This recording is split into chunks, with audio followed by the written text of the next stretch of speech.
نبی صلی اللہ علیہ وسلم کے افعال، نبی صلی اللہ علیہ وسلم نے کسی چیز کو برقرار رکھا، اس کو تقریر کہتے ہیں۔ نبی صلی اللہ علیہ وسلم کی شخصیت ظاہر ہے کہ ایک قالب رکھتی تھی، اس میں کیا صفات تھی؟ یعنی آپ کا روح مبارک، آپ کی زلفیں، آپ کا چلنے کا انداز، آپ کا لباس، والخلقیہ اور سیرت، کردار، آپ کی اخلاق کی صفات کیا تھی؟ وسیرہ ہوا مغازیہ، آپ کی زندگی کے کیا واقعات تھے جو پیش آئے؟ بہت سے مغازی ہوئے، یعنی بہت سی جنگیں ہوئیں، غزوات ہوئے، ان میں کیا احوال پیش آئے؟ وبعض اخبار ہی قبل البعثہ، یہاں تک کہ جب ابھی وہ پیغمبر نہیں بنائے گئے تھے اس وقت کی کیا اخبار ہے، اس وقت کی کیا معلومات حاصل ہوتی ہیں۔ اس کی مثال دیتے ہیں، مثل تہنس ہی فی غار حرا و مثل حسن سیرت ہی، جیسے یہ بتایا جائے محمد رسول اللہ صلی اللہ علیہ وسلم غار حرا میں جا کر عبادت کیا کرتے تھے، یا اس زمانے میں اللہ کے اس پیغمبر کی، جبکہ ابھی وہ پیغمبری کے منصب پر فائز نہیں کیا گیا، کیا سیرت تھی، کیا کردار تھا۔ کہتے ہیں یہاں تک کہ یہ چیزیں بھی اس میں بیان ہوں گی کہ مثل انہ کان امیا لا یقرأ ولا یکتب، کہ وہ ایک امی تھے جو نہ پڑھ سکتے تھے نہ لکھ سکتے تھے۔ وَأَنَّهُ عُرِفَ بِالصِّدْقِ وَالْأَمَانَةِ، اور یہ ہے کہ لوگ ان کو نبوت سے پہلے بھی صادق اور امین سمجھتے تھے۔ وَمَا إِلَى ذَلِكَ مِن صِفَاتِ الْخَيْرِ وَحُسْنِ الْخُلُقِ، اسی طرح کی وہ سب چیزیں جو کسی بھی شخصیت کے صفات کو بیان کرتی ہیں، اس کے حسن خلق کو بیان کرتی ہیں۔ یہ علماء حدیث کی، محدثین کی تعریف ہے، یعنی وہ کہتے ہیں یہ ہے حدیث۔ اب میں آپ سے عرض کرتا ہوں کہ اسی تعریف کو سامنے رکھ کر اس بر صغیر کے جلیل القدر علماء میں سے ایک ایسے عالم کہ اس بر صغیر کی پچھلی صدی کے علماء کی، اکابر علماء کی جو فہرست بھی بنائی جائے گی ان کے نام سے خالی نہیں ہو سکتی، مولانا مناظر احسن گیلانی، وہ اپنی تدوین حدیث میں اس حقیقت کو کس طرح واضح کرتے ہیں۔ میں اس کے چند اقتباسات آپ کے سامنے رکھ رہا ہوں۔ وہ لکھتے ہیں، دنیا کی تاریخ کے ایک عظیم الشان، حیرت انگیز، انقلابی حصے کا نام سچ پوچھیے تو حدیث۔ جو بات میں نے عرض کی ہے دنیا کی تاریخ کے، یہ سنیے اس کو کیسے بیان کرتے ہیں۔ میں یہ تدوین حدیث سے پڑھ رہا ہوں، اس کی بالکل ابتدا میں یہ صفحہ 4 سے عبارت شروع ہوتی ہے۔ دنیا کی تاریخ کے ایک عظیم الشان، حیرت انگیز، انقلابی حصے کا نام سچ پوچھیے تو حدیث ہے۔ میرا مطلب یہ ہے کہ جن انقلابات و حوادث سے گزر کر نسل انسانی موجودہ حالت تک پہنچی ہے، ان میں ایک ایسا واقعہ جس نے کسی خاص شعبہ حیات ہی میں نہیں بلکہ مذہبی، سیاسی، معاشرتی، اخلاقی تمام شعبوں میں انسانیت کا رخ پلٹ دیا، جس سے زمین کا کوئی خاص حصہ نہیں بلکہ بلا مبالغہ مشرق و مغرب دونوں متاثر ہوئے، ہو رہے ہیں اور ہوتے رہیں گے۔ ماضی کے اس مدہش حیرت انگیز واقعے کی تاریخ یا تفصیلی بیان کا نام حدیث ہے۔ اگرچہ عام طور پر مسلمانوں کی ابتدائی تاریخ سے حدیث کا تعلق قرار دیا جاتا ہے، لیکن جہاں تک واقعات و حالات کا تعلق ہے، میں حدیث کو انسانیت کی تاریخ کا ایک ایسا حصہ اور ایسا حصہ قرار دیتا ہوں جس کی صرف یہی خصوصیت نہیں ہے کہ ایک بے نظیر، عدیم المثال، عالمگیر، انقلابی عہد سے اس کا تعلق ہے، بلکہ سچ پوچھیے تو آج جس کسی کے پاس، چاہے جس قوم و امت کے ہاتھ میں بھی ماضی بلکہ حال کی تاریخ کا جو حصہ ہے، وہ وثوق و اعتماد میں تاریخ کے اس محفوظ حصہ یعنی حدیث کا مقابلہ نہیں کر سکتا۔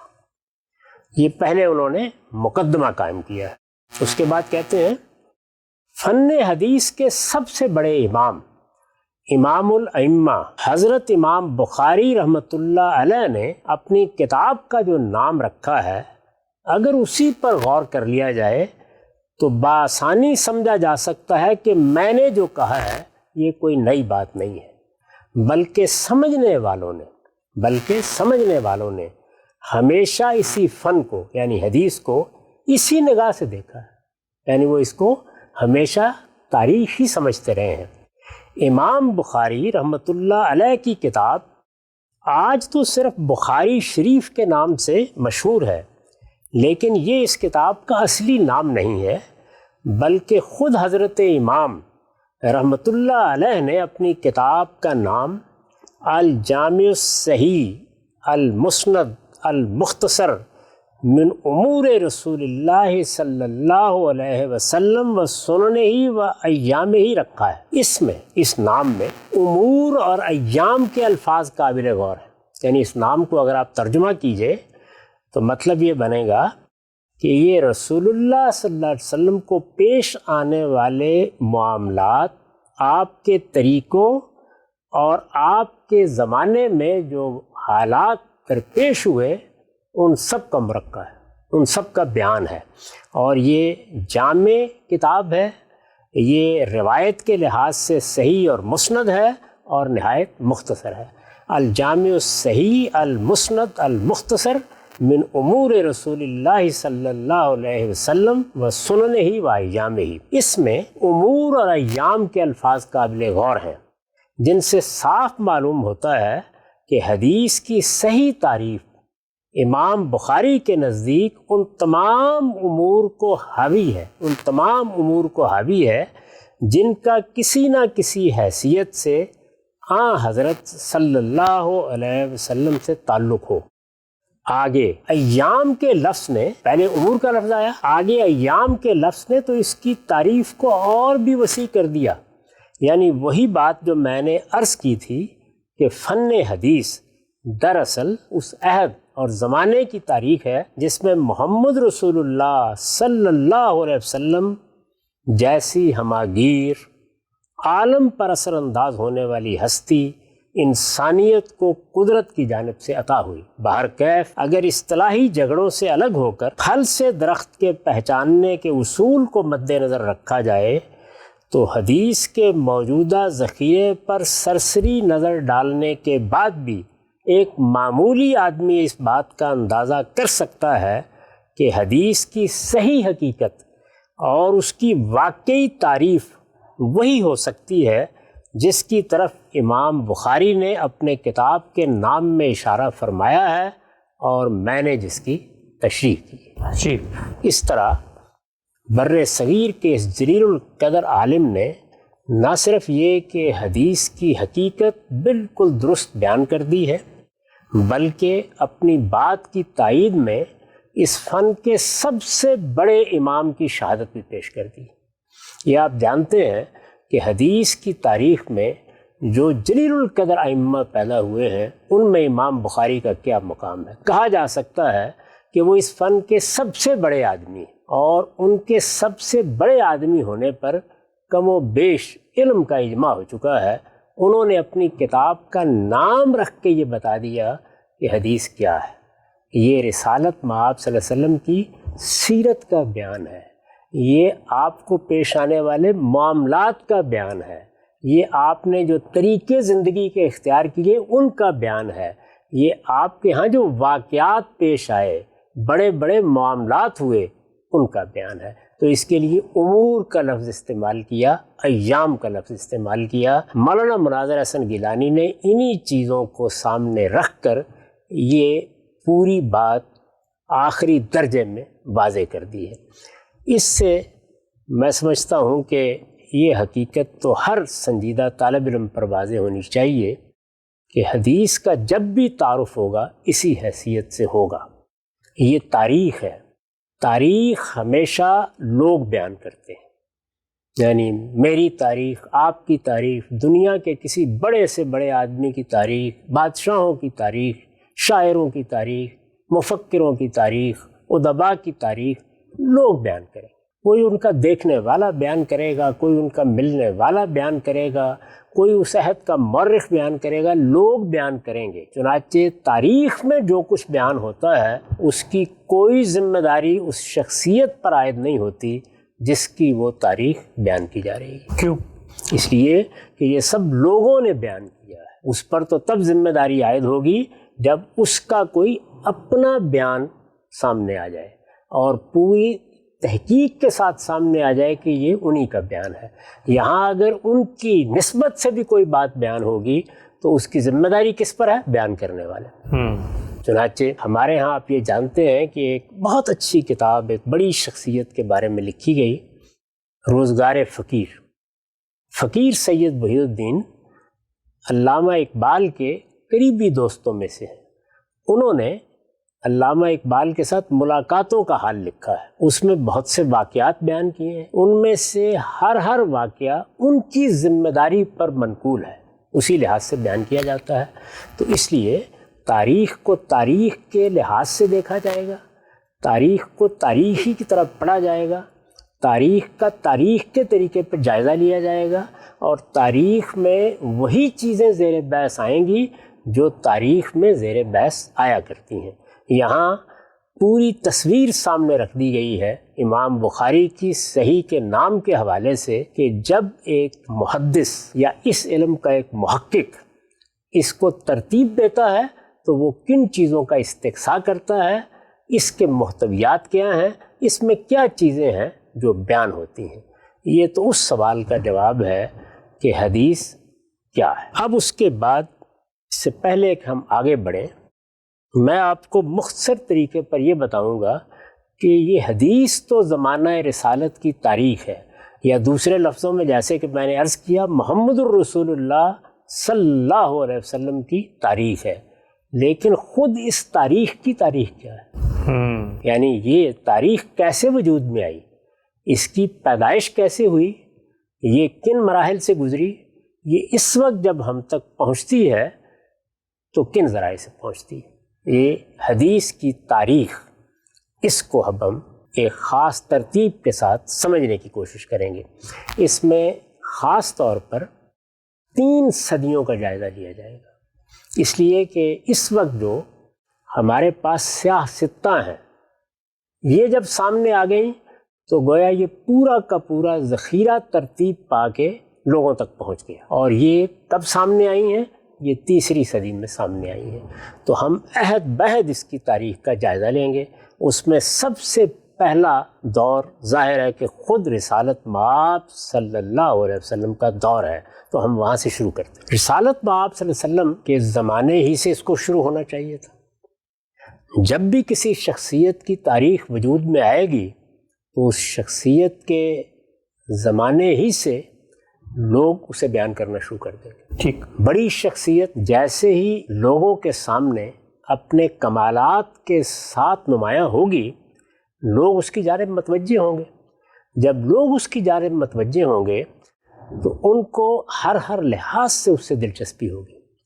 یہ پیدا کہاں ہوئے تھے، ان کی پیدائش کس زمانے میں ہوئی تھی، یہ اس وقت ہمارے سامنے نمایاں ہوئے ہیں شاعر کی حیثیت سے، ادیب کی حیثیت سے، عالم کی حیثیت سے، یا کسی دوسری حیثیت سے۔ اس سے پہلے جو زمانہ انہوں نے گزارا ہے وہ کس طریقے سے گزرا ہے۔ اگر یہ کوئی مصلح ہے، کوئی ریفارمر ہیں، تو اس سے پہلے ان کی شخصیت کے کیا محاسن رہے ہیں۔ ان سب شخصیات میں اگر کسی شخص کا پہلا تعارف یہ ہو کہ میں خدا کا پیغمبر ہوں، مجھے اس زمین پر آخری پیغمبر کی حیثیت سے مبعوث کر دیا گیا ہے، اس کے گرد و پیش میں یہ بات کس دلچسپی سے سنی جائے گی۔ اس کے ساتھ اختلاف رکھنے والے ہوں، اس کا انکار کرنے والے ہوں، یا اس کا اقرار کرنے والے، یہ اتنی بڑی بات ہے کہ سب متوجہ ہوں گے۔ رسالت مآب صلی اللہ علیہ وسلم نے جب حرا سے آ کے لوگوں کو یہ بتایا تو لوگ متوجہ ہوئے، 1 2 4 ایمان لانے لگے۔ یہ موقع ملا اللہ کے آخری پیغمبر کو کہ اپنی بات کہیں، وہ کلام جو ان پر نازل ہوا اس کو سنائیں۔ جب لوگ متوجہ ہوئے تو اب واقعات کے بارے میں وہ جستجو بھی پیدا ہو گئی۔ چنانچہ وہ اس کو بیان کرنے لگ گئے۔ ہم جب تاریخ کے اس حصے کی طرف رجوع کرتے ہیں تو مثال کے طور پر ہمیں بتایا جاتا ہے کہ حرا کا واقعہ کیسے پیش آیا، ہمیں بتایا جاتا ہے کہ رسالت مآب صلی اللہ علیہ وسلم اس وقت جو زندگی بسر کر رہے تھے اس کے کیا احوال تھے، پھر بچپن کے حالات بیان کیے جاتے ہیں، آپ کے والد دنیا سے رخصت ہو گئے، والدہ دنیا سے رخصت ہو گئیں، یہ معلومات ہمیں ملتی ہیں۔ دادا نے پرورش کی کس طرح کی، اس کے احوال ہم جانتے ہیں، یہاں تک کہ آپ نے بکریاں چرائی ہیں، آپ نے فلاں معاملات میں دلچسپی لی ہے، آپ نے یہ 1 2 4 سفر کیے ہیں، یہ سب چیزیں معلوم ہوتی ہیں۔ یہ انہی لوگوں نے بتائی ہیں جو آپ پر ایمان لائے، ان کو آپ کی شخصیت سے دلچسپی پیدا ہوئی اور انہوں نے ان واقعات کو نہ صرف یہ کہ خود جانا بلکہ دوسروں کے سامنے بھی بیان کرنا شروع کر دیا۔ تو اس طرح پہلے دن ہی سے یہ چیز زبانی روایت کی صورت میں بیان ہونا شروع ہو گئی۔ ٹھیک، اندازہ کیے نا کہ جب رسالت مآب صلی اللہ علیہ وسلم مکے میں تھے تو مکے کے لوگ تو شب و روز سے واقف تھے، ان کو معلوم تھا کہ آپ کی پیدائش کب ہوئی ہے، ان کو معلوم تھا آپ کا خاندان کیا ہے، لیکن وہ لوگ جو باہر سے سن کر آتے تھے، اور اب ہم جانتے ہیں تاریخی روایات میں بیان ہوا ہے کہ باہر کے قبائل سے لوگ آ جاتے تھے، وہ تنہا بھی آ جاتے تھے، 1 فرد 2 افراد، اور بعض اوقات وفد بنا کے آ جاتے تھے، یہاں تک کہ مکے ہی میں ہمیں معلوم ہے کہ مسیحیوں کے بعض وفود ان علاقوں سے آئے جہاں عرب کے قریب مسیحی آباد تھے جی، اور وہ آ کے ایمان لائے۔ اس طرح کے لوگ جب یہ سن کر باہر سے آئے ہوں گے کہ یہاں ایک شخص نے نبوت کا دعویٰ کیا ہے، آخری نبوت کی بعثت ہو گئی ہے، تو انہوں نے آ کے معلومات کی ہوں گی نا، انہوں نے بھی آ کے جانا ہوگا، تو جب وہ یہ جانیں گے تو اپنے وطن میں جا کر بیان نہیں کریں گے، یعنی وہ سب چیزیں بیان کریں گے جو میں نے ابھی آپ کو علماء حدیث کی تعریف میں پڑھ کے سنا۔ بالکل ٹھیک۔ صورت کیا تھی، شخصیت کیسی تھی، بیٹھتے کس طرح ہے، اٹھتے کس طریقے سے، معاملہ کیسے کیا، ہماری میزبانی کس طریقے سے کی، ہم نے آپ کو دیکھا کہاں، سب بیان کریں گے۔ جی، یہ یاد ہوگا آپ کو کہ راہ چلتے ہوئے جب ہجرت کا سفر تھا تو ایک خاتون کی بکریوں کا دودھ دہا ہے، اس نے کس طریقے سے تصویر کھینچ دی ہے کہ وہ کیا شخصیت تھی جس سے میری ملاقات ہوئی۔ جی، تو یہ انسان کا فطری پہلو ہے، یعنی وہ جس شخصیت سے متعلق ہوتا ہے اس کی زبان سے اس کے واقعات بیان ہونا شروع ہو جاتے ہیں، اس سے ملاقاتوں کا احوال بیان ہونا شروع ہو جاتا ہے، اس کی شخصیت کی وہ تصویریں کھینچتا ہے۔ ہم لوگوں نے جن بزرگوں سے علم حاصل کیا ہے، ہم گاہے گاہے ان کا ذکر کرتے ہیں، بار بار ذکر کرتے ہیں، مجالس میں بیٹھے ہوئے ذکر کرتے ہیں، اپنے شاگردوں سے ذکر کرتے ہیں، اپنے خاندان کے لوگوں سے ذکر کرتے ہیں، ان کے واقعات سناتے ہیں۔ تو یہی معاملہ خدا کے آخری پیغمبر کے بارے میں بدرجۂ اتم ہوگا، چنانچہ ایمان لانے والے لوگوں نے اس کو بیان کرنا شروع کر دیا۔ اب یہ دیکھیے کہ رسالت مآب صلی اللہ علیہ وسلم کی شخصیت میں تو اصل چیز کیا ہے؟ اصل چیز وہ دین ہے جو آپ لے کے آئے ہیں۔ اس دین کا ایک پہلو تو ہم بیان کر چکے کہ وہ دین عقائد اعمال کا مجموعہ ہے، یہ بیان کر چکے، وہ قرآن و سنت میں بیان ہو گیا ہے، لیکن اس دین کا سب سے بڑا اور سب سے پہلا عالم کون ہے؟ وہی پیغمبر جو وہ لے کے آیا ہے۔ تو ہر شخص کو رسالت مآب صلی اللہ علیہ وسلم کے علم سے بھی دلچسپی ہوگی۔ بالکل۔ علم کیا ہے؟ اس وقت ہم دین کا عالم کسے کہتے ہیں؟ یعنی ان لوگوں کو جو ہمیں قرآن سمجھائیں، جو ہمیں رسالت مآب صلی اللہ علیہ وسلم کی باتیں سمجھائیں، جو ہمیں سنت کی تعلیم دیں، جو ہمارے سوالوں کا جواب دیں، جو ہمارے اعتراضات دور کریں۔ یہی کام پہلے دن سے رسالت مآب صلی اللہ علیہ وسلم بھی کریں گے، اور جب کریں گے تو اس سے کیا چیز وجود میں آئے گی؟ دین کا علم وجود میں آئے گا۔ دیکھیے، ایک ہے دین، وہ عقائد و اعمال کا مجموعہ ہے، ہم عرض کر چکے کہ وہ قرآن و سنت میں بیان ہو گیا اور اسی میں محصور ہے۔ جی۔ ایک چیز ہے دین کا علم، یعنی جس علم کے ساتھ اب بھی علماء پیدا ہوتے ہیں، تو رسالت مآب صلی اللہ علیہ وسلم کا علم بھی لوگوں تک پہنچے گا۔ جب علم لوگوں تک پہنچے گا تو اس کو بھی وہ آگے بیان کریں گے، یعنی کوئی شخص سوال کرے گا، رسالت مآب صلی اللہ علیہ وسلم اس کا جواب دیں گے، کوئی شخص اعتراض کرے گا، پہلے دور میں تو اعتراضات بھی بہت ہوئے ہیں، جی، رسالت میں آپ صلی اللہ علیہ وسلم اس کو رفع کریں گے، سننے والا اس کو سنے گا، اپنی بستی میں جائے گا، اپنے گھر والوں کے پاس جائے گا، بیان کرے گا. ٹھیک. یہ چیز فطری طور پر ہونا شروع ہو جاتی ہے. رسالت میں آپ صلی اللہ علیہ وسلم نے بھی یہ دیکھا ہوگا کہ میرے گرد و پیش میں لوگ یہ سب بیان کر رہے ہیں. میں پھر عرض کر دوں کہ نہ اس کے لیے کسی کو ترغیب دینے کی ضرورت ہے، نہ اس کے لیے کسی کی ذمہ داری لگانے کی ضرورت ہے. یہ تو خود بخود ہونا ہے، یعنی اس کو روکا ہی نہیں جا سکتا. لیکن میں اب آپ کے سامنے رسول اللہ صلی اللہ علیہ وسلم کے بعض ارشادات رکھتا ہوں جس سے آپ کو اندازہ ہوگا کہ آپ نے اس کی تحسین فرمائی کہ لوگ اگر کوئی میری زبان سے ایسی بات سنتے ہیں جو دوسروں تک پہنچنی چاہیے تو وہ پہنچائیں اس کو. یہ ایسے ہی ہوگا. یہ اس وقت بھی ہر عالم کی خواہش ہوتی ہے.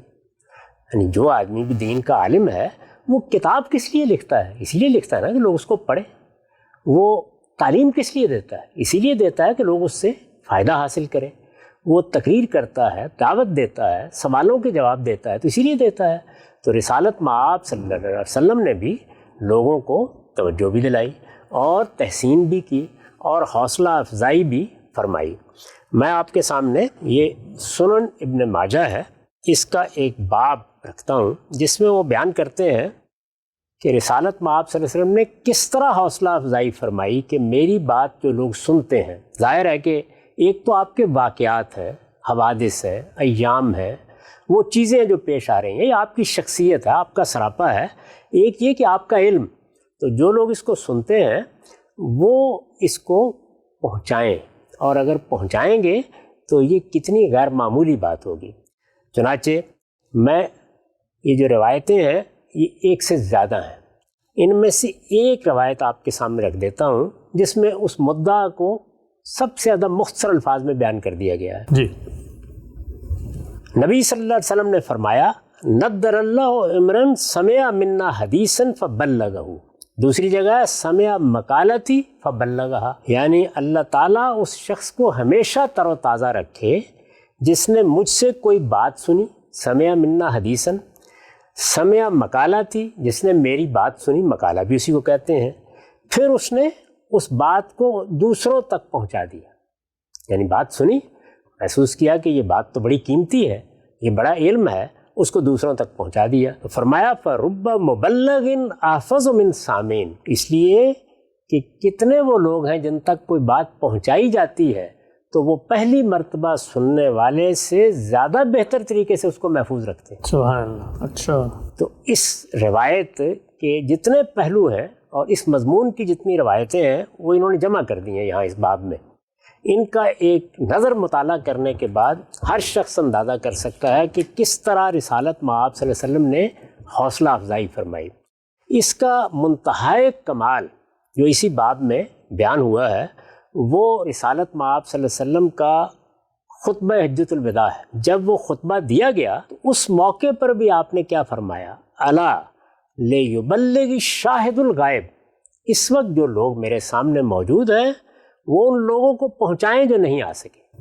یعنی صحابہ کرام کی تو ایک بڑی تعداد تھی، ان میں سے بہت بڑی تعداد آئی اس خطبے کو سننے کے لیے، لیکن ایسے بھی تھے کہ جو نہیں آ سکے. تو آپ نے فرمایا پہنچائیں. اس موقع پر بھی یہی فرمایا فَإِنَّهُ رُبَّ مُبَلَّغٍ يُبَلَّغُهُ أَوَّلَهُ مِنْ سَامِعٍ.